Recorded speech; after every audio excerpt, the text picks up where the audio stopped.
Good evening, good people.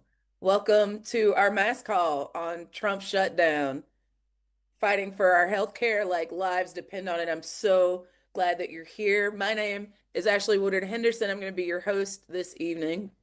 Y'all are already doing what needs to be done, but if you haven't yet, I want you to drop your name, your location. If you're repping an organization, you can shout them out too down in the comments, down in the chat.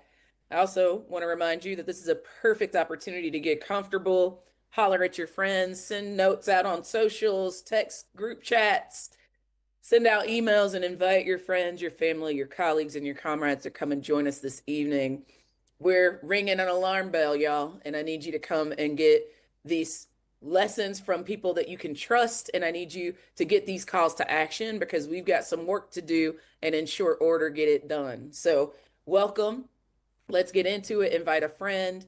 I want to remind you that we can disagree with each other about some things, but we cannot be disrespectful to one another in the comments. So let's be kind to each other. Let's hold each other. This is a space where we all can belong across all of our differences for the sake of saving democracy, for the sake of saving healthcare for all of our people, for the sake of actually doing the work that changes the material conditions of our communities for the better. This is our opportunity to practice what we preach around our values. So join us in the comment section there. And y'all know, hit us up on social media. If you're watching, make sure to tell folks and feel free to tag us there. I want to get right to it because time is of the essence, y'all. We're holding this call tonight because we're in a critical moment in the healthcare fight for working people across this country. Republicans are gutting the Affordable Care Act. They're causing premiums to double and even triple for millions of our neighbors. Maybe even some of us on this call tonight. This summer, Republicans cut $1 trillion, 1 trillion with a T dollars from Medicaid, which is forcing hospitals and nursing homes around the country to close. If you're on Medicaid, you're not going to feel the impacts of these cuts. You're not going to be at risk of losing your Medicaid until the end of 2026. But by 2027, millions of people are going to lose their health care through Medicaid. Republicans are taking a wrecking ball to our already inadequate healthcare system. And you know why they're doing it? To give their billionaire buddies tax breaks at our expense. That's the bad news. But the good news is that from coast to coast and everywhere in between, hollers and hoods, neighbors near you are rising up in righteous rage about this situation. They're rallying outside of rural hospitals that are slated for closure. They're protesting outside the offices of Republican members of Congress. And on No King's Day, y'all remember that just a few days ago, we gathered together in over 2,700 cities across this country, 2,700 towns to say hands off of our healthcare. But instead of listening to the people, Republicans have shut down the government and run away. Republicans control the House. Republicans control the Senate. Republicans control the White House, but they're refusing to protect healthcare for our communities. And instead of listening to us, they've literally run away from Washington, D.C. It's time for them to do their jobs and work across the aisle to save our healthcare. On tonight's call, we're going to hear from trusted movement leaders who are going to spell out the actions that you can start taking right away. We're also going to hear from people who are impacted by the ACA cuts, by unaffordable healthcare costs, and by the cruel snap cuts that we've seen that are going to impact our folks as soon as Saturday that Trump is imposing. So let's just get to it. What do you say? I think we're ready to get to our speakers. And the first is our brother, my party leader, the incredible Maurice Mitchell. Mo, from Working Families Party, Working Families Power. We love you. Thanks for not regarding a robbery to be with us tonight. I'm going to toss it to you first. Oh man, well, good evening and blessings to you, Ashley, and good evening, everyone. It's so good to be with you all. I mean, there isn't a place I'd rather be than right here, right now, with everybody virtually around the country. And to think that you thought it wise to be together in solidarity in this moment. Now, Working Families Power is so grateful to be leading this call along with our many, many partners with so many organizations from across this country in this diverse movement. We're fighting to protect something so sacred, our healthcare, and protect our families and our communities. So a big shout out today to our union siblings at the mighty SEIU, our brethren and sistren and siblings in popular democracy, in people's action, 5051 Be a Hero, Indivisible, Move On, Economic Security Project Action, Public Citizen, and all of you. I want to thank you, everyone who's joining us tonight. So I think we all know that the federal government is shut down. And we need to all be very clear, like crystal clear on why the federal government has shut down. Donald Trump and congressional Republicans are refusing to fund healthcare. I'm going to say it again. Donald Trump and congressional Republicans are refusing to fund healthcare. They are refusing to ensure that regular Americans can get the healthcare they need. This Saturday, on November 1st, the ACA's open enrollment period begins. Millions of people are going to go onto the website. They're going to find out that their health insurance premiums have seen a huge increase. And on that same day, more than 40 million Americans may not receive their SNAP benefits to help them afford groceries. Why? Because Donald Trump would rather people go hungry than open the federal government and ensure Americans could get health care. Donald Trump would rather people in the tens of millions go hungry than open the federal government and ensure Americans can get health care. And I know that there are so many people calling in today who rely on SNAP to afford their groceries. I had to rely on SNAP not too long ago when I was in between jobs. I know what it means to wait for that EBT card to re-up. I know what that means and what a lifeline that is. So I know for people in that position, you're probably really scared right now, thinking about how you're going to afford your groceries next week. There's some of us that have the privilege where that isn't a big deal, but way too many of us in the millions, that is our lifeline. Donald Trump's decision to stop SNAP payments during this shutdown is unprecedented. It's terribly, incredibly cruel. This has not happened in a shutdown before. The federal government has the money to continue to fund SNAP right now. And in other shutdowns, they made sure that people got that needed lifeline. But Donald Trump is actually using this moment, using our hunger to punish working class Americans. Whether it's healthcare or groceries, Trump and his Republican loyalists are making life less and less affordable for working people. People are going to go hungry. They are using our hunger as a political weapon. People are going to lose their health care while Trump's billionaire friends enjoy their tax breaks, while Trump writes billion-dollar checks to his friends in Argentina. Friends, we're in a make or break moment. As of Saturday, millions of people are going to feel the life-threatening impacts of this cruel administration, and we need to use this moment to raise the volume in this fight. We need millions of people talking about the high cost of healthcare in the next few days. Everyone needs to make it clear that this government shutdown is because of Donald Trump's refusal to ensure that Americans get health care. Everyone needs to be calling on their elected officials to negotiate a deal to protect healthcare and open the federal government. This is a matter of human rights, so much bigger than politics, so much bigger than partisanship. This is humanity. So we're not going to stop. We're going to raise our voices, and we have three actions because we're organizers. So we didn't just get on this call to talk about it. We got on this call to stand on business and to take action. All right? So here are the three actions. These are your assignments. I'm going to wait. If you're somebody like me that uses pen and paper, get that pen and paper out. If you're a little bit more digital, like my son, then get your phone out or your tablet out or whatever you have out, because we got assignments for you. Yeah. You came on this call to work. Let's go. So, first, we need everyone to share their healthcare stories right now and over the next few days.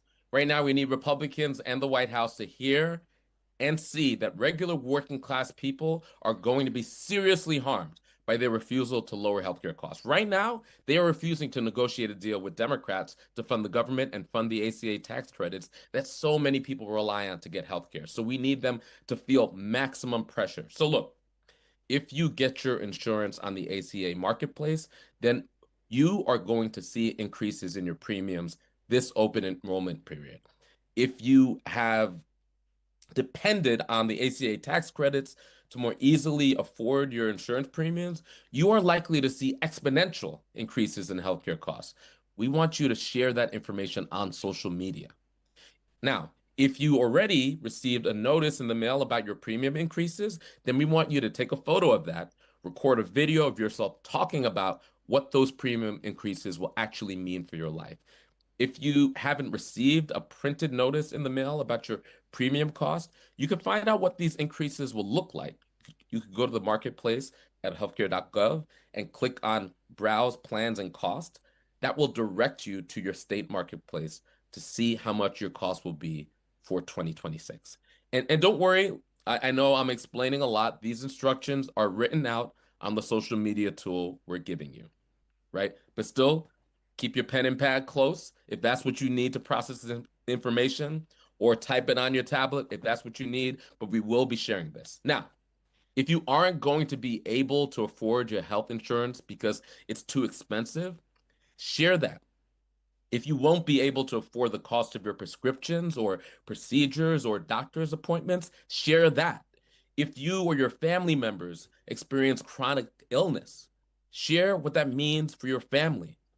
We've made it really easy for you to share these stories. We're going to use the hashtags, hashtag post your premiums and hashtag Trump shutdown. And we put together a social media tool that makes it very easy for you to quickly upload your photos or videos or messages to each social media platform. And it's linked below. If you're not on the ACA marketplace, that's okay. We need you to share your healthcare stories too. Healthcare is too expensive for everyone in this country. So many of us have stories of being unable to afford our premiums, our copays, our deductibles. So share those stories as well, right? Because many people are choosing between paying rent or paying for healthcare, and we want to hear those stories. Now, if you are a Medicaid recipient and you're worried that you could be at risk of losing Medicaid in 2026 or 2027 when Trump's Medicaid cuts go into effect, share that on social media as well. Now, once you've shared your story, reach out to your friends and your family and your neighbors and the folks in your group chat and ask them to do the same thing. We need to increase the volume of people making it clear to Donald Trump and Republicans that we will not stand by while they take away our health care. Okay, now for our second call to action. We need you to phone your senators. Now, I know I know, I know that many people on this call have probably been making a lot of phone calls to your members of Congress in recent months. I know it could seem tedious. I know you might wonder, do they even listen? But I promise you, these calls are so very effective. Our members of Congress pay close attention to the number of constituent calls they receive on different issues. I know because they tell us. Right now, we need every United States senator to be inundated with calls from their constituents about healthcare. We also have a really easy tool for you to use to call your senators. So right now, I want you to pull out your phone. I'm going to wait. Pull them out. I see some of you haven't pulled them out. I'm going to wait. Pull out your phone. Come on, this is an action call. This is an organizing call. Pull your phone out. And I want you to text the word shutdown to 30403. So then you're going to go into the text app. Text like you're texting your friend, your boo, your grandma, your people. That easy. Text the number 30403. That's the number you're texting to. And you're going to text the word shutdown to the number 30403. I'm going to say it again. You're going to text the word shut down to the number 30403. I'm going to say it one more time. And when I say it, you're actually going to do it. You're going to text the word shutdown to 30403. And look, folks, if all of us in unison, everybody on this call, can't text the word shutdown to 30403, listen, I got some news for you. We're not going to be able to build a movement that will overwhelm the right wing, right? Listen, there's baby steps here, right? First order of business, text the word shutdown to 30403. This is how we take action collectively. Now, when you do that, you're going to get a text message from us. And when you're ready, after this call or tomorrow, we'll call you to connect you directly with your senator's office. We make it that easy for you. Again, when you text shutdown to 30403, then you'll get a text message from us. And when you're ready, after this call or tomorrow, you will call your senator's office. And here's the thing. Don't just do this today. Do it tomorrow. Do it on Monday. Keep on calling. Get your friends and family to call. This is how we build a movement. This is how we build momentum. Okay, now, here is the third action for everybody here to take. We need you to take action in your community. Plan an event outside your senator's office. Pull together the friends and activists you know in your community and host an event to share your stories about the ways the Republican attack on healthcare will hurt your community. You could sign up to take action at the link that is currently on the screen. So what I shared was 3 actions. An action that you could take online, an action that we all must take on the phones, and an action that you have to take in your community, IRL, in real life. Number 1, share your healthcare stories and post your premiums on social media. That's the online action. Number 2, call your senator so we give those elected officials the smoke by texting shutdown to 30403. And lastly, come and build community in your community. Take it to the streets. Join a healthcare action in your community. These are the 3 actions we need everybody to take right now. And once you take them, you need to call your friends, your family, your folks in community in to take these actions as well. Brothers, sisters, siblings, this is our time. This is a critical moment to fight for our healthcare, to fight for human rights. We need all of you in this fight together to protect our communities from the cruelty, the unique cruelty of this regime, of this Trump administration. We have a chance to win here. The people united will never be defeated. This is a time for us to unite in action against the cruelty, unite in action to show our compassion against their cruelty. But we will only win if our elected officials feel the pressure, feel the smoke, feel the collective energy of our righteous anger and love. Let's go. Let's get it to victory. Thank you. Listen, my party leader said we got work to do, but what he also, I don't want you to miss the message. This is a winnable fight. That is the point. This is not just like performance, y'all. Lives depend on us actually taking these quite simple steps that don't require or ask a lot of us. This minimal intervention that we're asking us to make, 3 things: post on social media, sign up for a healthcare heist event, call your senators. Those 3 things are not the heaviest of lifts, beloveds, especially if it means millions of people get healthcare, millions of people can eat. And let's not go for the okie doke. The Republicans are going to try to tell us that they're coming to save our folks. But meanwhile, our folks are going to be out here struggling while billionaires throw parties in a new ballroom in the East Wing. Mo just told us what it is. And I trust that the people of goodwill, the thousands of you that are watching all across YouTube, all across social media, I trust that you will take a faithful next step of calling your senator, of telling your story online, inviting others to do the same, and actually taking it to the streets. Let's go to those senators' offices. They home anyway. They ain't in DC working. They home anyway. So I trust that we will show up and show out in defense of our people so that we can live in safe, healthy, and equitable communities, y'all. That's the work tonight. So for folks that want the calls to action up front, you've got them. We've recorded them. You've seen them on the screen. You will be getting these links afterward. This call is being recorded. You'll also be able to see it on YouTube after anyway. But we need you to take these calls to action seriously. So if you've already signed up for one of those three, or all of those three, or a couple of those three, I want you to tell me in the comments right now, like, I'm down, Ash. Tell me I'm down. I want to see you in the chat. I want to see that you've made a commitment to our people, to yourselves, to our neighbors. I want to know how many people after this call ends have actually said yes. That because the work isn't just coming to the call tonight, y'all. Sometimes we do that. The choir needs preaching too sometimes, right? Sometimes we need a pep rally. Tonight is about the serious business of ratcheting up the pressure on these Republicans who are throwing our people under the bus for their own profit. Tonight I need us to work. And in that spirit, we're going to go to our next incredible speaker. I would like to welcome Anna Duncan, an incredible leader at Vocal Texas.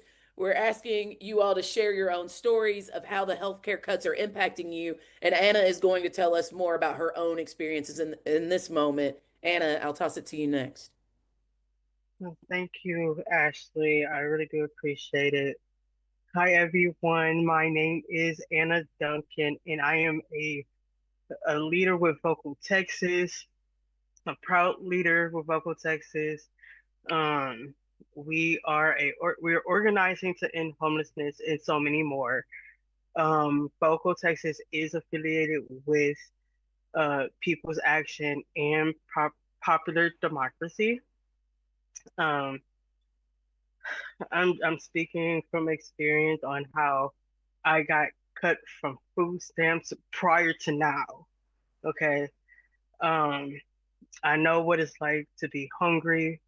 I know what it's like to stand in line for food pantries and waiting in line for hours um, for food pantries to open. Um, it doesn't make any sense to have to wait so long. Also, I know what it's like to go into like convenience stores and grocery stores, um, stealing food out of there, when I don't have enough to make ends meet. Um, and Donald Trump and his administration wants more people to wants people to know what it's like to be hungry and to not to stand in line for food pantries. Okay. um it's just like his signature big ugly budget cuts and tax cuts bill is it's ridiculous. Okay. um oof, Jesus, I'm sorry if I get emotional. I do apologize because it hurts so much. Because I'm thinking about my cousin who also got cut from her SNAP, her Medicaid, and she got 4 kids, and one of her kids is on a feeding tube, and she has to come out of pocket paying thousands and thousands of dollars for that, and it like I don't even know why he's in office in the first place for the second time. Okay.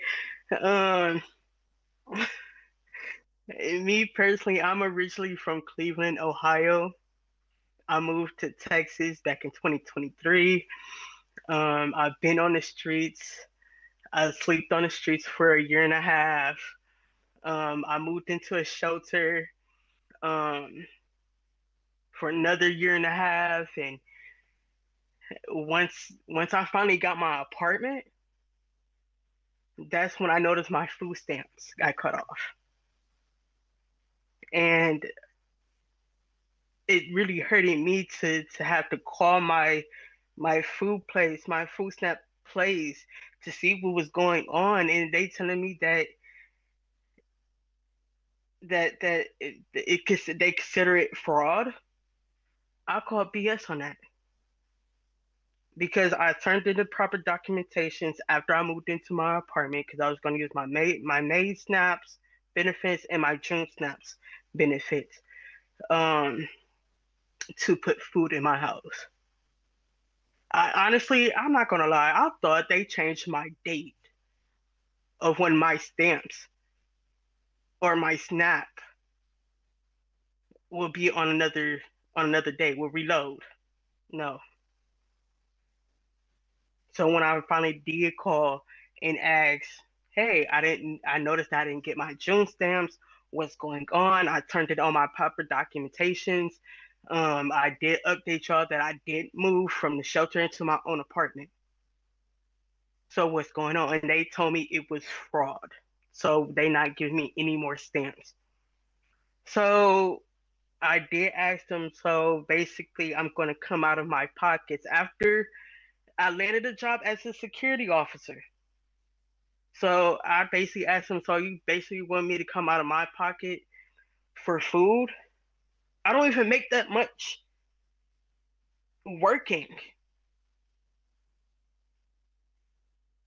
And it's just like, come on, y'all.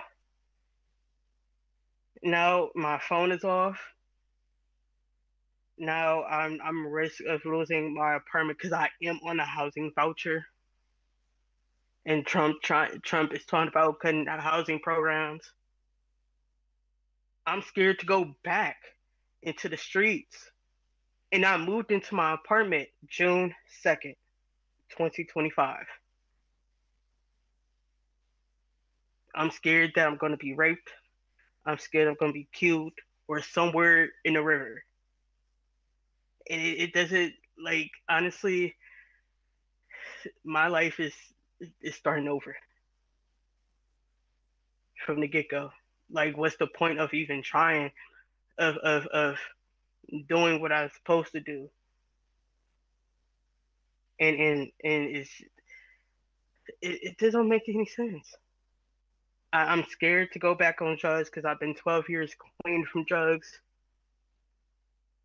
I'm scared of dying, overdosing and dying. And it breaks my heart. It really does break my heart to see that these cuts are impacting us. Not only me, but for my other fellows, my other neighbors, whether it's here in Texas or whether it's in DC or New York or anywhere that you guys are watching from. We as a working woman, I know what it's like, and it I just felt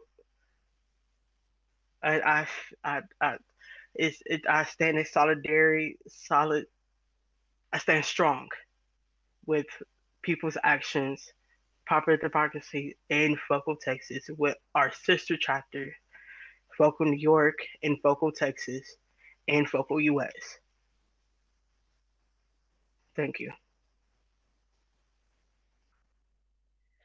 Anna, we love you. We receive your testimony, and you got like almost 2,000 people in the comments on one of the YouTube channels sending you so much love, so much solidarity, cheering you on and reminding you of the incredible power that you have and the gift that you just gave us. And colleagues that are watching, if you are not pissed enough to take a couple of seconds out of your day to make these calls to these senators after hearing this sister's testimony, there is nothing we can do to convince you to be on the right side of the history, pushing the moral arc of the universe towards justice. Anna, I want to thank you for being here with us tonight, for being brave, and for loving us enough to share your story with us, to push us to be active. And we just thank you. Thank you for being here. We love you. Y'all, Thank you. I'm going to keep it pushing. Anna, stay with us. We love you. I have the honor of inviting up next Senator Christopher Van Hollen from the great state of Maryland. Senator, I'll pass it to you. Well, thank you. Thank you, Ash. And I want to join you in really thanking Anna for that powerful testimony, speaking the truth. And we need everybody in the country to hear that testimony. So thank you and everybody on this call for getting the word out. Because what's happening in our country is inexcusable. I don't think any of us ever thought we'd be living through this moment, but it is our job now to stand up and speak out and fight back against this lawless administration that we're facing. And I do want to start with what they're doing on the food assistance program, SNAP, and then talk a bit about the healthcare crisis we're in. Because what's happened is Donald Trump and Russ Vought are now threatening to end the food and nutrition benefits. This is the SNAP benefits in just a few days, which will make 42 million Americans, including 16 million kids, more hungry. It'll make them hungry. And the thing that every American needs to understand is they're doing this deliberately. They're doing it by choice. There's nothing about being in the shutdown that requires them to do it. Don't believe it for a second. In fact, we know that they know that that's untrue, what they're saying, because they had up on their website just a few weeks ago that Congress intended that in this moment, emergency funds, these reserve funds as part of the food assistance program would be spent. And just today, a district court judge in the state of Massachusetts indicated that the judge may likely order the administration to continue to provide that food assistance. But one thing is crystal clear. There's nothing that requires them to do it. And I think we all remember that when they did their so-called big, beautiful bill, which is beautiful for billionaires, but really sucked for the rest of the country, they cut almost $200 billion out of the food and a food assistance program, SNAP. So don't believe them when they say, oh, they really don't want to do this. They're being made to do it by the shutdown. That is a lie, a flat out lie.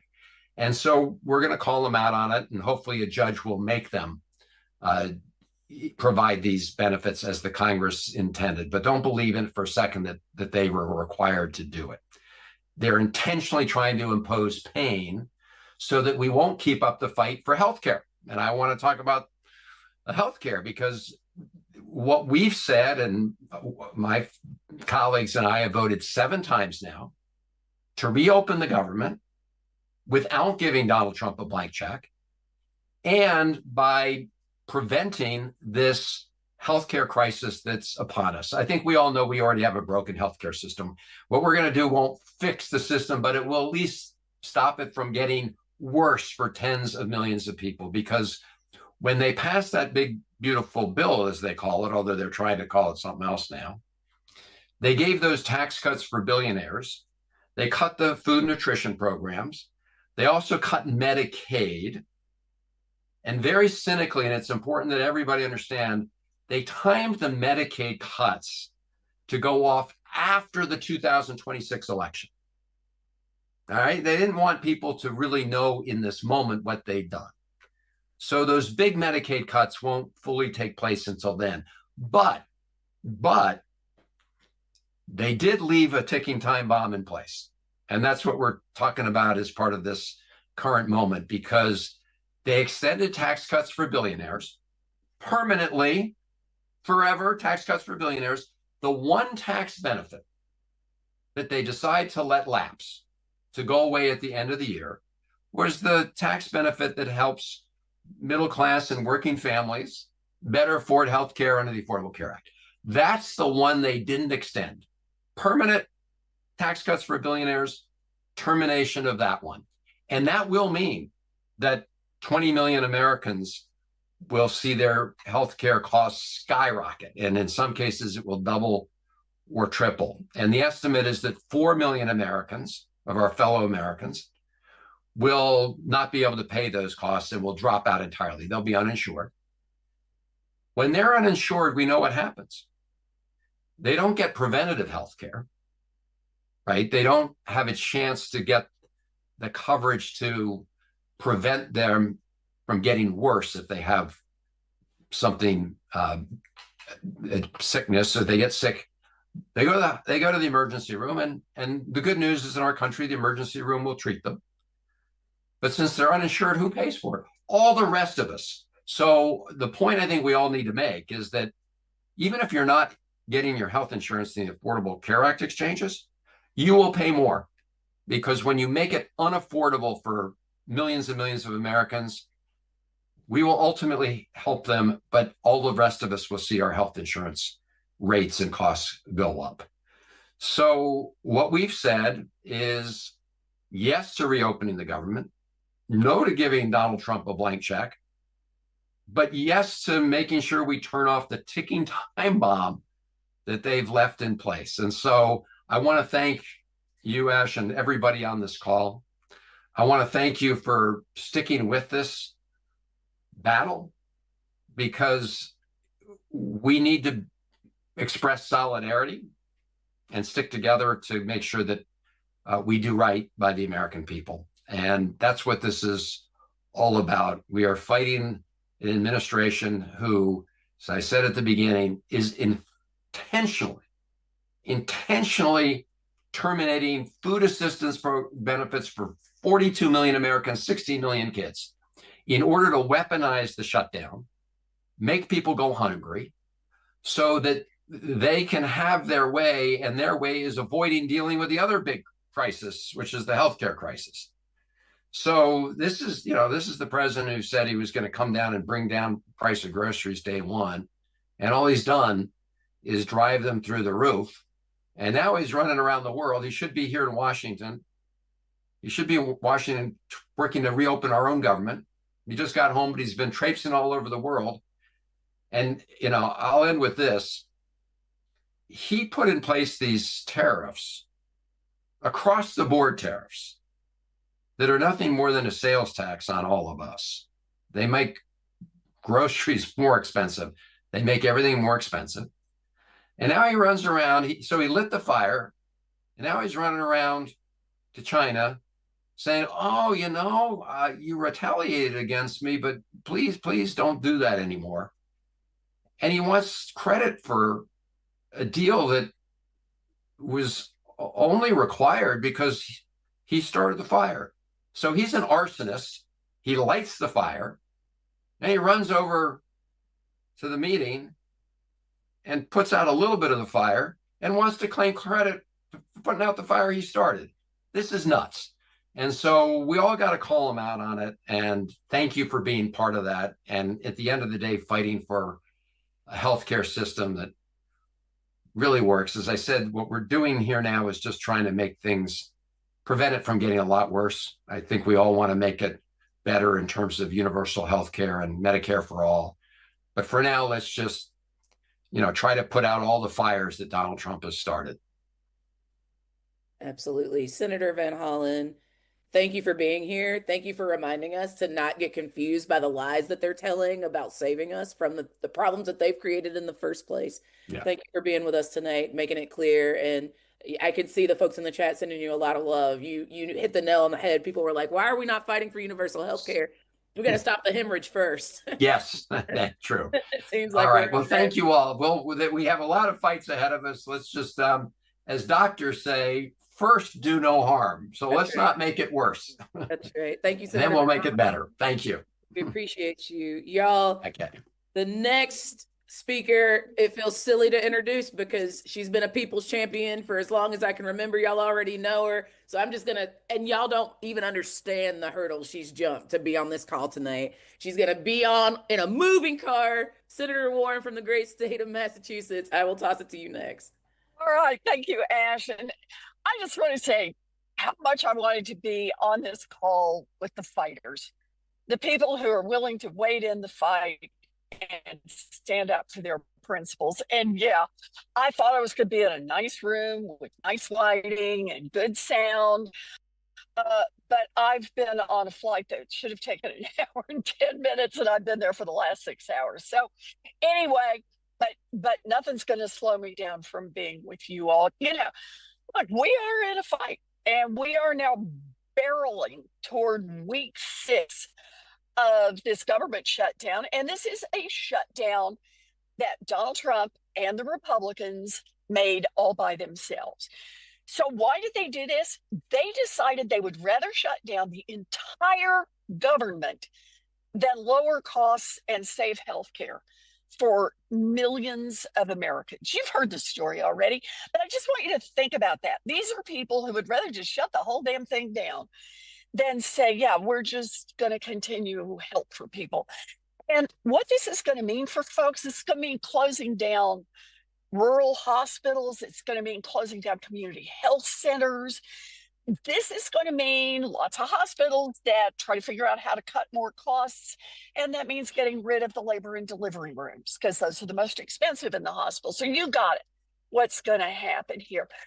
Right now, as we are talking, and tomorrow and on Saturday, people everywhere in America are getting their letters, getting their email notices that say, here's what your healthcare premiums are going to be like for next year.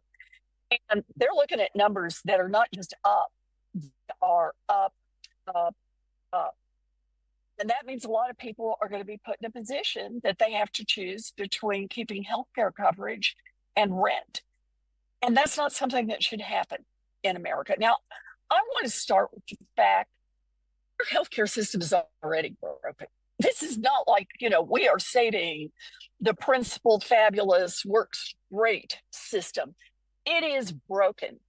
But now Donald Trump and the Republicans in Congress have decided they are going to make it a whole lot worse.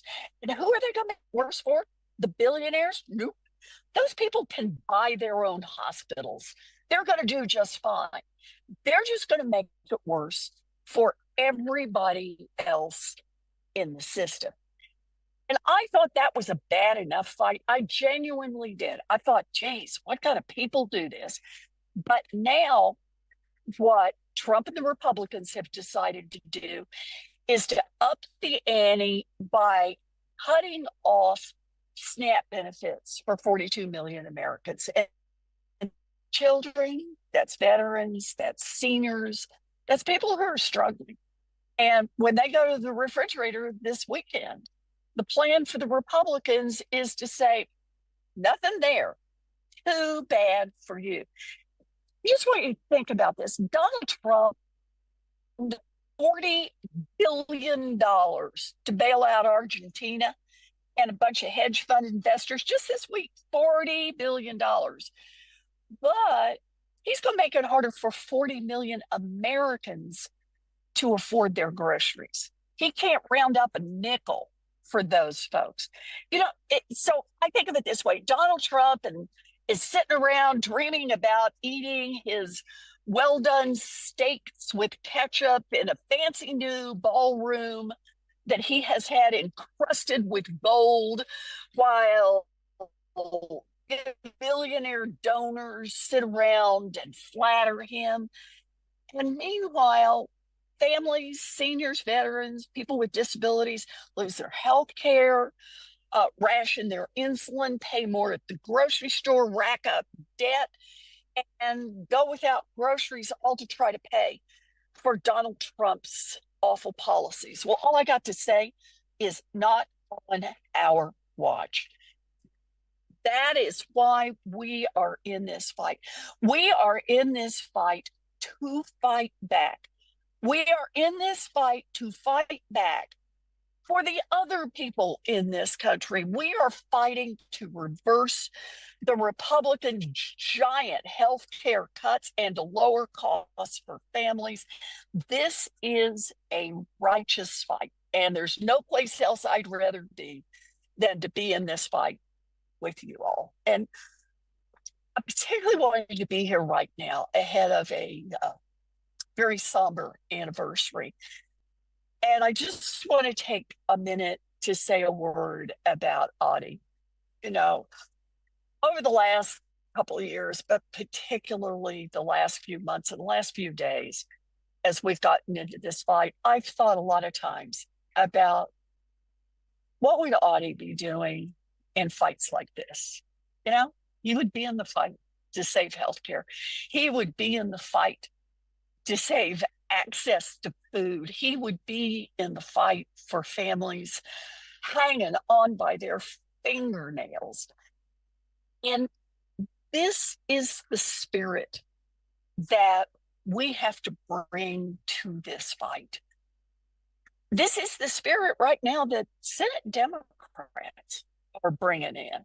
We're fighting to prevent insurance premiums from going up by thousands and thousands of dollars. We're fighting to help families keep their health care. We're fighting because we don't think anybody ought to go bankrupt because they get sick and need to see a doctor. We're fighting because we believe in an America where everybody has access to health care, everybody has a chance to get fed. We think that's where you ought to be starting if you're the richest nation in the world. We know that the Republicans believe in a government that works. Man, they totally do. Works for the billionaires. They prove that over and over and over. And if you don't believe it, just look at the pictures of knocking down the East Wing so that they can build a golden crusted ballroom that you and I are not going to get invited to.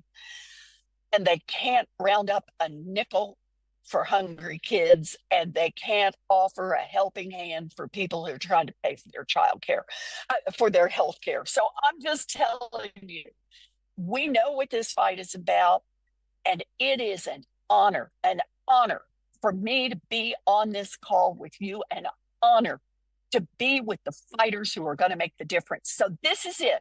This weekend, get on the phone. I know you're going to get all your instructions from Ash here, but I just want to say it. Now is the moment. You're in this fight. Don't look back a month from now and say, gee, I wonder if I could have done more. Now is the time to be in this fight and make sure that your senators in particular, red or blue, I don't care, that they hear from you about how important it is that Democrats stand up and fight for our values. So Ash, thanks for having me. All of you, thanks for having me. And it's just an honor to be here with you. It's our honor. And we have gotten our marching orders from a people's champion who's got receipts for fighting for us. He's got receipts, even fighting to be on this call with us tonight. So y'all got your marching orders from Senator Warren. Make sure you're making those calls. You can text. You got the calls to action. You can text Shutdown to 30403 right now and respond to that text, and it will get you in the queue to talk to your senator. So please do not think it too simple. I know I've seen you in the chat. I know you've made calls, beloveds. I know you have. It's probably what's kept the government from reopening without a concession on healthcare in the first place. But I promise you it will not continue to stay closed until we get what we've demanded if you do not keep the pressure up and increasing. Now is the time to fight. Senator Warren told us to fight. Let's be about that business. Y'all, I am so honored to bring our next speaker up, Julia Tilley, who is an incredible home care worker, a member of United Home Care Workers of Pennsylvania, and from the mighty House of Labor, SEIU Healthcare PA. Welcome, Julia. Thank you so much, Ashley. Thanks for having me here. I know we have a lot of people on the live feed, and my big only question is, are you all ready? Are you ready to fight for our health care over billionaires? We already do have our plan for action. We have our 3 things that we've been tasked to do, and I know most of you on this call have been doing lots and lots of other things, and I just encourage you to keep doing it. Don't get discouraged. Keep fighting. Do whatever you can to bring this travesty to the attention of your friends and family and all your legislators. So like Ashley said, I'm Julia Tilley. I am a home care worker here in Harrisburg, Pennsylvania, a proud SEIU member, of course. I take care of my daughter who has physical disabilities as well as autism. Basically, as a home care worker, I have the job of empowering my daughter to be able to live in her own home, in her own community, and not in an institution. But like many home care workers, I had to quit my full-time career, my full-time job to take care of my daughter. I'm very, very proud that I was able to do that, but it has been very financially difficult for our family. For my home care work, I only make $14 an hour. I have no medical insurance through my employer. I have no paid time off or any other benefits. And of course, my daughter's home care and all of her health care are funded through Medicaid. For a long time, my husband and I both were on Medicaid, off and on throughout the years. We've also been on and off SNAP as well, and it has been a wonderful blessing for myself and for everybody else that has been able to have that. Just this last year, we were able to qualify for our state's private insurance program through the Affordable Care Act, which was really, really, really nice. It's been wonderful. It's been a blessing. We've had great health care, great affordable quality health care. But now our family is being faced with the twin threats of the cuts to Medicaid coming in 2027 and the cuts to the tax credit premiums now for the Affordable Care Act. The cuts are going to be very devastating for our family, but not just for us, but for other families all across the country. And it's going to really, really rock the economic security of working people in our state and all across the country. If the Affordable Care Credit tax, if the ACA tax credits expire, the premium costs in our states for our health insurance in the marketplace are going to skyrocket about 82%. We never got a letter, but when we checked our penny account on Sunday, like they're not even putting numbers in there anymore. It doesn't say, it just says it's going to go up and that's it. So I don't know. I mean, according to the Kaiser Foundation, our projected yearly payment for healthcare for the two of us is $24,000. I'm 60 years old. I can't afford not to have insurance. I have pre-existing conditions. I take care of our daughter. My husband has a traumatic brain injury and can only work part-time. So we are just like a lot of other Americans. We are just stuck. And this is nothing that anybody could prepare for. This isn't a fault of budgeting. And I get so tired. I get so tired of the rhetoric that's been spun by the Republican administration that poor people are lazy. They are not lazy. The billionaires are who are lazy. It is hard work to be poor. I work full time. I work full time in a country, the richest country in the world, and I can't afford health insurance. So again, you know, the Republicans keep saying one of their little themes is make America healthy again. How on earth are we going to make America healthy again if we can't feed ourselves? If we can't go to the doctor and take care of ourselves? We know that it's cheaper to do preventative care than it is to try to fix stuff on the back end when you have stage 4 cancer. So this is just absolutely ridiculous. I can't believe that anybody's believing their lies. This is going to be catastrophic for so many people. And if we put together these eventual cuts to Medicaid and the ACA cuts, it's going to put about 900,000 Pennsylvanians in danger of losing their health care by the end of 2027. I don't even know what that's going to look like. And they're going to impact everybody because clinics are going to close, hospitals are going to close. There's going to be loss of jobs in those sectors. So it's going to touch everybody. And this crisis is also coming at probably one of the worst times when America's population is aging. We're struggling with chronic diseases. We're living longer and we're not as healthy. And we need more care, not less, more care than ever before. So this is not coming at a good time at all. And my congressman, Scott Perry, and 8 other Republican congressmen in my state, they've been enthusiastically supporting these cuts. So I will be calling my senators and my representatives to express my outrage as I have all along, but we'll continue to call. But they say that they're doing these cuts because we can't afford it. And that's a bunch of BS as well.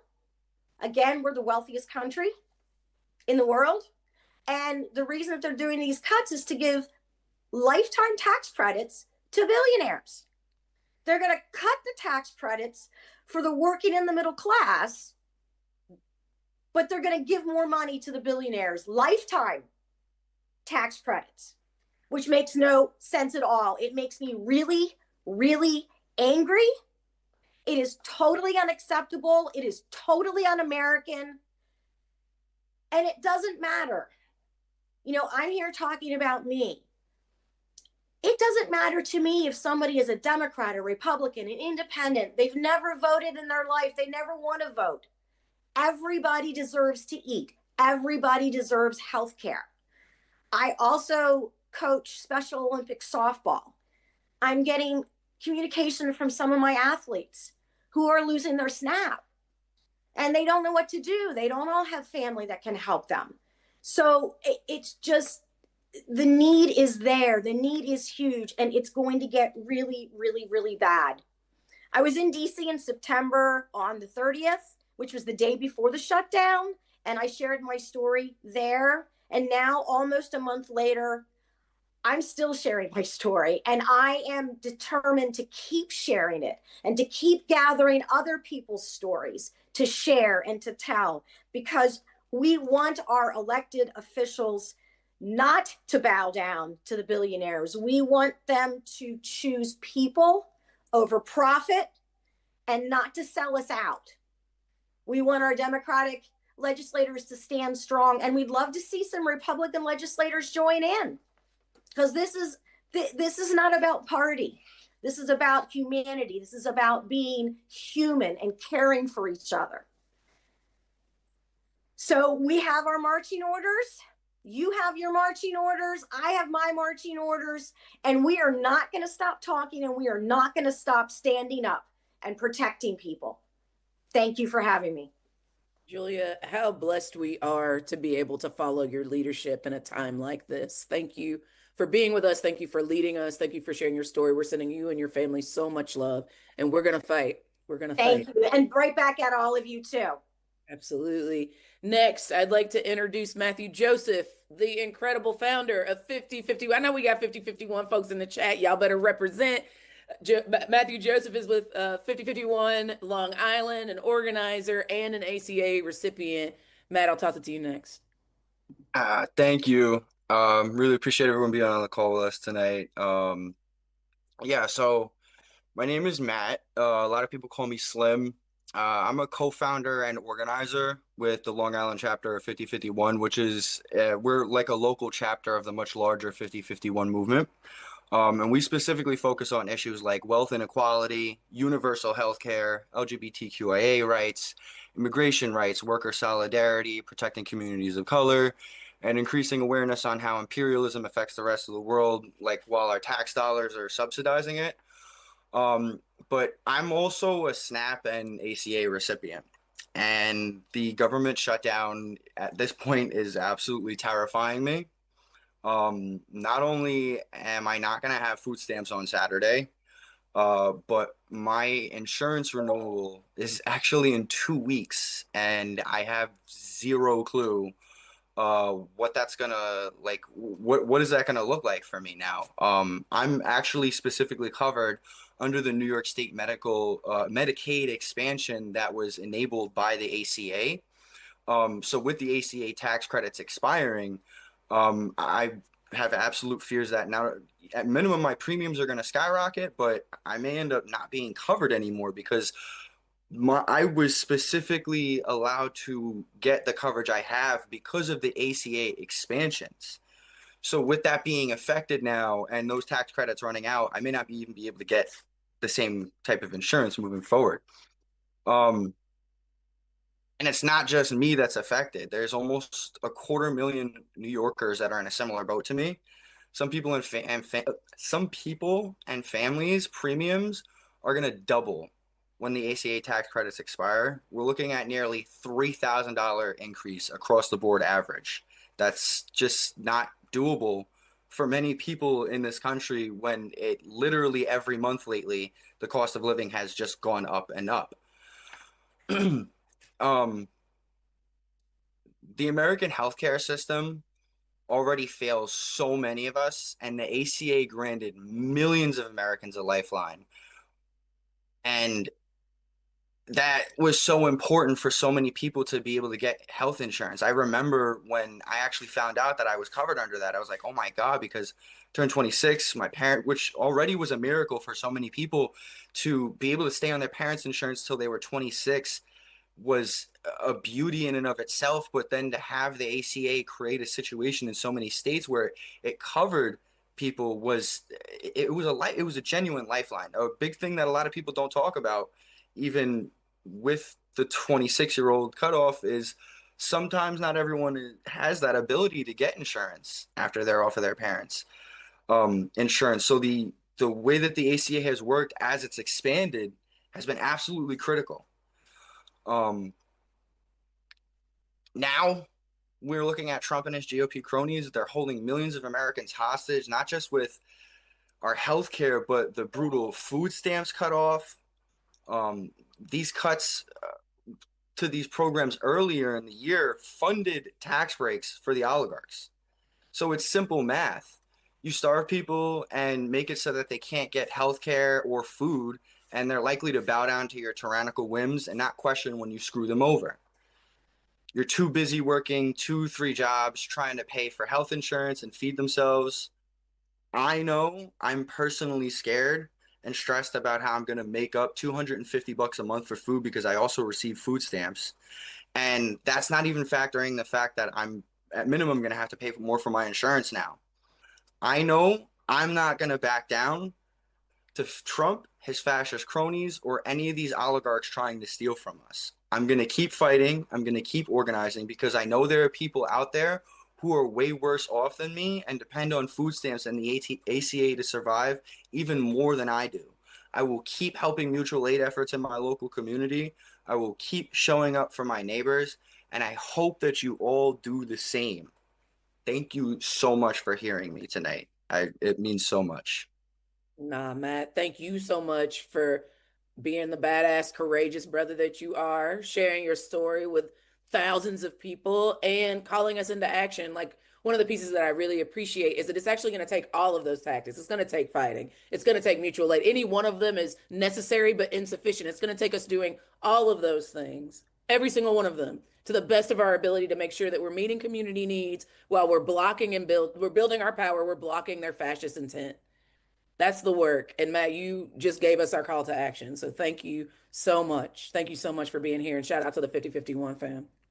All right, y'all. I know we're over the hour, and yet there's still more work to do. So I'm going to encourage you to stay with us. And for folks that didn't join yet, you can tell them to come on and join because the next couple of speakers are really fire. And I want you to hear them before we close out our call tonight. Y'all, this next piece makes me a little emotional. Because we wanted to take a moment on this call to honor a beloved, like my movement brother, a comrade, a movement leader who we lost almost 2 years ago. As you've already heard today, on November 1st, ACA open enrollment begins in this country. And because of the Trump administration, millions of people will not be able to afford the cost of their premiums. You've heard that over and over and over again on this call. And as a result, we will not be able to afford the health care that we need. On November 1st, it's also the second anniversary of the passing of Adi Barkan, who spent the last years of his life after being diagnosed with ALS, fighting for health care for all of us. When Donald Trump and Republicans tried to repeal the ACA back in 2017, Adi had just been recently diagnosed with ALS, and he led the fight to stop that repeal. And together, with his leadership, we won that fight. He became a leader in the fight for Medicare for all. And what he knew, like we all know, is that healthcare is a human right. It is a human right, and it should be guaranteed to every single one of us. And so, even though he was dying, even when he had physically lost the ability to use his voice, our brother spent his last days fighting for all of us. And I know like you know that if he were with us today, he would have been on this call. He would have been leading us in this fight. And so today, the week of the anniversary of his passing, we just want to take a moment to honor his fight.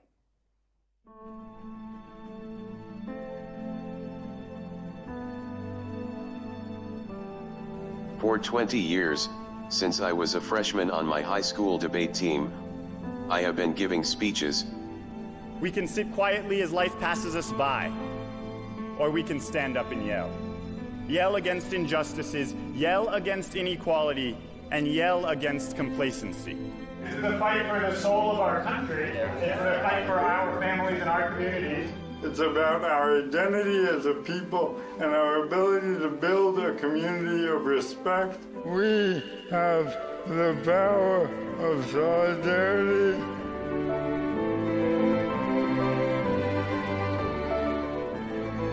When I speak alone, my voice is weak. But when I come together with you, we can be heard loud and clear. Can I get a mic check? Mic check! Mic check! Can you hear us, America? Can you hear us, America? We are here to fight. We are here to fight for this country that we love. Because we are stronger together. We are braver together. We are louder together.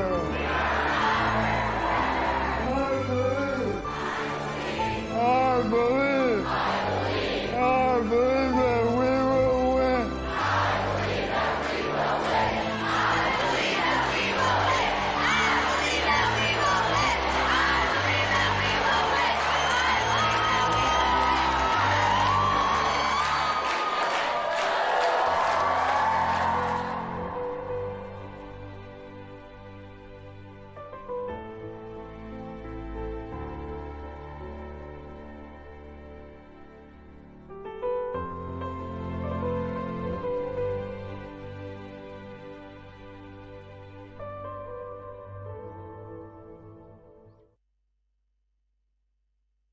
My comrade would have wanted all of us to be in this fight together.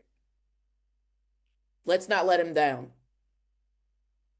Now, to close us out, I'd like to introduce my brother, the co-executive director of one of the organizations that Audie worked for, Demario Cooper, the co-executive director of Popular Democracy, my homie and a longtime grassroots organizer on the front lines of fights for housing, for healthcare, for criminal justice reform, for economic opportunity, and so much more. Y'all show some love to my brother, your brother, our beloved, a people's champion, Demario Cooper. Demario, I'll toss it to you. Thank you, Ashley. I appreciate you and love you so much. Thank you, thank you, thank you. It is appropriate that that video about Andy is it is touching.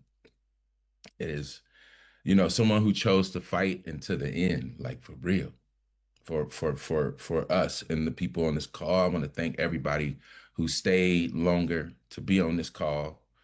Like Ashley said, I am a co-executive director at the Center for Popular Democracy, which means that, I'm a part of almost 50 grassroots organizations that are building like community and regular people power. I help do that. I help, folks who are working folks find a voice and understand that we have more power when we speak together and actually strategize on how we use nonviolent action to win protections for our families and our communities.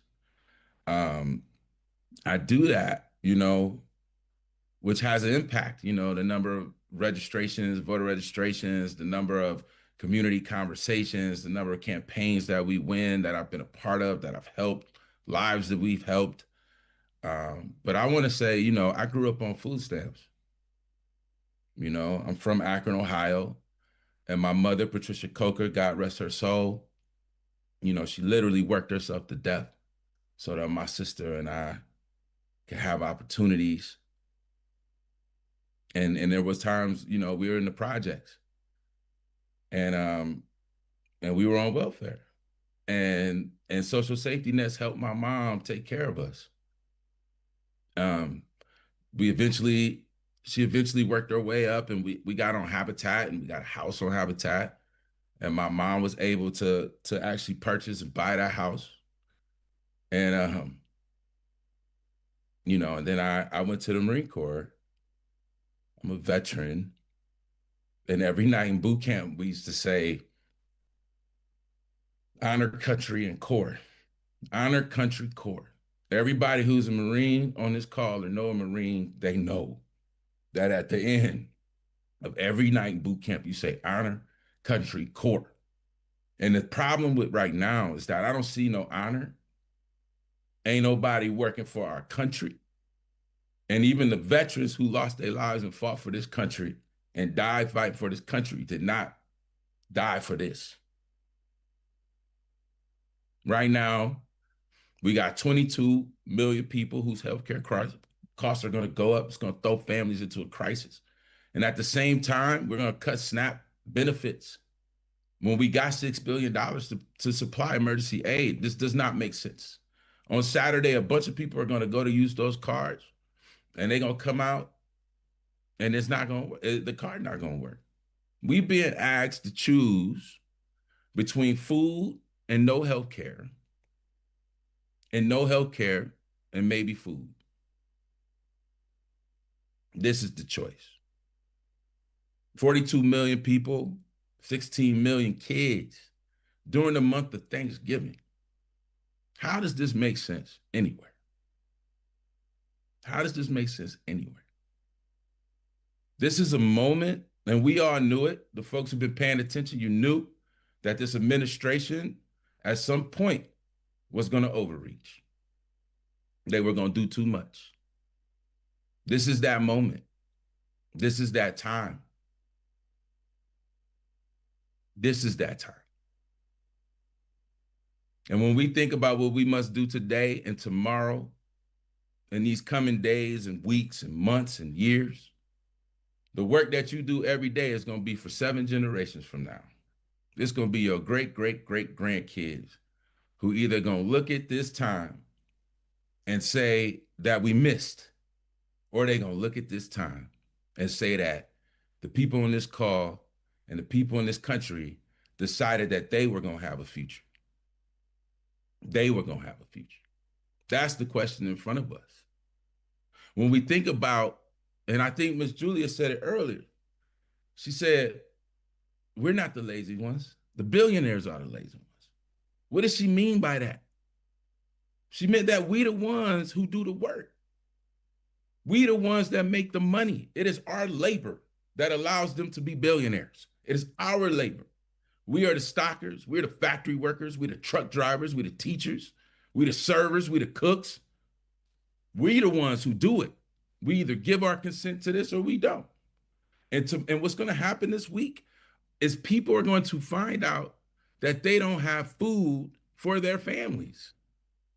That people like my mother, who actually needed it's not that she didn't have a whole lifetime on welfare.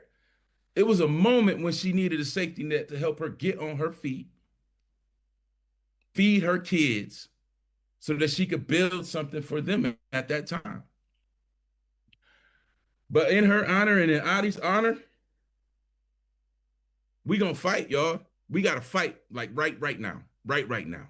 If you are someone who could do something, which you can, you are on this call, you are somebody who could do something. What I need you to do real quick for me is go to a computer or a phone and type in ifwedon'teat.com. Ifwedon'teat.com is a website that will give you a bunch of other information, both on how you can help and places where you could go to get help. Ifwedon'teat.com. Just sign up for that. Go to that website And on that website, what you're going to find is a bunch of resources. And you're going to find places that you potentially could take food. There are a couple asks that I have. There's some asks around the healthcare stuff, but there's some asks that we need right now. Right now. We need to go there, download the information, and share it. Because what's going to happen is people are going to go on Saturday and they're going to swipe that card and it's not going to work. And they're going to be walking out of grocery stores trying to figure out what is going on. Like Matthew said, people working 3 jobs. They're working jobs. They're not paying it. They don't have the time to pay attention to this the same way we do.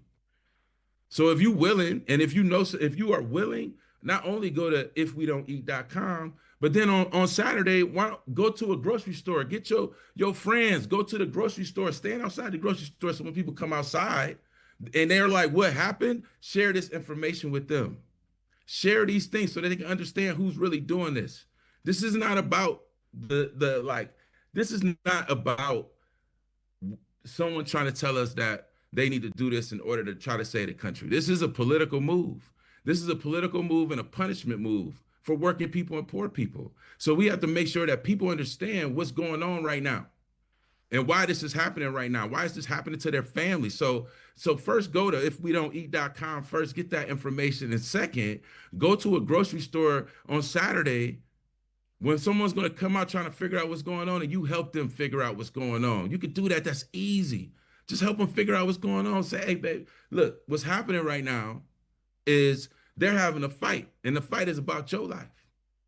And if you want to do something, we got to change it. It's not going to be someone else that comes to help us. It's going to be us. And we actually have the power if we use our voice together. We have the power if we use our voice together. So make sure you go to this website, download these things. And then the other thing I just want to say before is that we're going to have to feed our people, y'all. We're going to have to do it. We're going to have to do it because clearly these billionaires do not care about us. They trying to build a dance hall or something at the White House and trying to starve your kids to do it. At the same time, they're militarizing our communities and snatching people out of our communities. This is a siege, people. But in the middle of that kind of chaos, we got to feed each other. We got to take care of each other. We got to take care of each other. So even if you can't go to the grocery store and pass out the information, go to the grocery store and buy some food and take it to a church or a community center. We're gonna have to step in and fill the gap for a minute. We're gonna have to do that. That's us. That's me and you. If you can buy food, buy food. Give it to someone. Thanksgiving is coming. If they're not going to take care of us, we're going to take care of us. And if we don't eat, they don't eat. If we don't eat, they don't eat. If we don't have health care, they don't get to walk around comfortable. Period. So join us. Go to ifwedon'teat.com. Go to a grocery store. Make sure your family and friends and cousins and aunties and uncles know what's going on, why this is happening. Make sure your nieces and nephews know why this is going on and why this is happening. Make sure everyone in communities that you're in, they need to know. We need to know. Our people need to know. Do that. And then if you can't do that, and if you can do that, go buy some food and feed some folks. Because honestly, this is a moment where we could be Americans for each other. This is a moment when honor, courage, and commitment can mean something for all of us. When they're not being honorable, they're not showing no commitment to our communities and our families. Honor, courage, and commitment. We got to have courage right now. We got to have courage to stand up against this thing. This is our moment. And I just want to leave with saying that it will be us that create a future for 7 generations from now. And we will win. We will win. Love will have the final say. And that's us. A friend of mine says that. Love will have the final say. We got to love each other. We have to feed each other. And we have to take care of each other. Thank you, Ash. Appreciate you. I was just with Demario Cooper singing with 250 other Black people. Victory is mine. Yes, indeed. Victory is mine. Yes, Victory is mine. It is mine, y'all. Yes, Grayson Martinez-Rosas on one of these other mass calls told us that if it still feels bad, then the story's not over yet. Because victory is our destiny, beloveds. We get to define what this new America is going to look like. Trump, Trump and the GOP and other folks that didn't have courage destroyed what was. We can't go back to anything that was. It's gone. If we're at the point where we're debating about whether or not people are going to get to eat, the country that we thought we had, some of us knew we didn't have that. Right? But for those of us that thought we had that, it is a wrap. And now is the time for us to be driving the destiny of what is next. We're the people that don't just see this mess as it is. We see what the future holds, which is healthy, sustainable, equitable communities for all of our people. You know, I saw a sister in the chat say, I'm really scared. And girl, me too. My mama had a master's degree and was on food stamps with 2 babies by herself. I know what it's like to be hungry, living in a car, not knowing what was next. So if you are pissed, if you have righteous rage about what you're seeing happen to our community members, being kidnapped, healthcare being cut, food stamps being snapped away, if you are angry or you are scared, you are in the perfect place, because we're going to make the abandonment of our people by this administration obvious. We are not going to take the bait when they sprinkle crumbs across communities and piece by piece wedge us against each other over food and healthcare. We will not take the bait, beloveds. We will meet community need. We will block their harm. We will build our power. And here's how we're going to start. You're going to share your healthcare story right now. Right now, you are going to go to wfpus.org/healthcare, and you are going to share your story across social media. Elected needs to see the impact of their decisions, so you're going to share the cost of the premium hikes. You're going to take a picture of a letter if you've received it. And if you don't have the letter, you can find what your costs are going to be on healthcare.gov. You're going to share a video talking about it or a message that you've written, and you're going to share that. If your family is going to be impacted by these cuts to healthcare for the profit of billionaires, you're going to share that. If you can't afford your prescriptions and you're choosing between food and medicine, you're going to share that, right? If you're scared of losing Medicaid, you're going to share that. If you're in solidarity and you're just pissed off about it, you're going to share that. And you're going to reach out to other folks and ask them to do the same. When you post it, you're going to use the hashtags, hashtag Trump Shutdown and hashtag post your premiums. So that's the first thing you're going to do. The second thing you're going to do is call your senators. And again, I know I've said this, but it's so important. I know some of you have been doing that. You're going to keep doing it, because when they start to waver, we put more pressure on. And we could win this, y'all. So we got to increase the amount of pressure that we're putting on these legislators. Call them, keep calling. Get your friends and your family members to call. Text Shutdown to 30403 if you need assistance to do that. You're going to take action in your community, because we're going to show up outside these senators' offices, y'all. They're home, so we're going to show up. We're going to host an event to share our stories about how these Republican attacks are impacting our communities.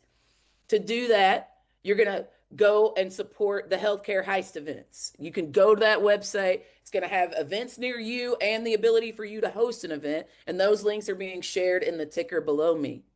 And last but certainly not least, you are going to go to ifwedon'teat.com. You're going to download information there. You're going to find out where you can take non-perishable goods to support feeding people. You're going to see all the community organizations that are coming together across difference to do mutual aid to make sure our people's needs are taken care of. You know what? If you are a public health professional on this call, you should be trying to figure out how you get your information on there to check people's blood sugars and check people's blood pressures, do community health fairs and the like. This is our moment to block and build at the same damn time, my friends. Let's get it done. I want to leave you with 2 quotes as we close.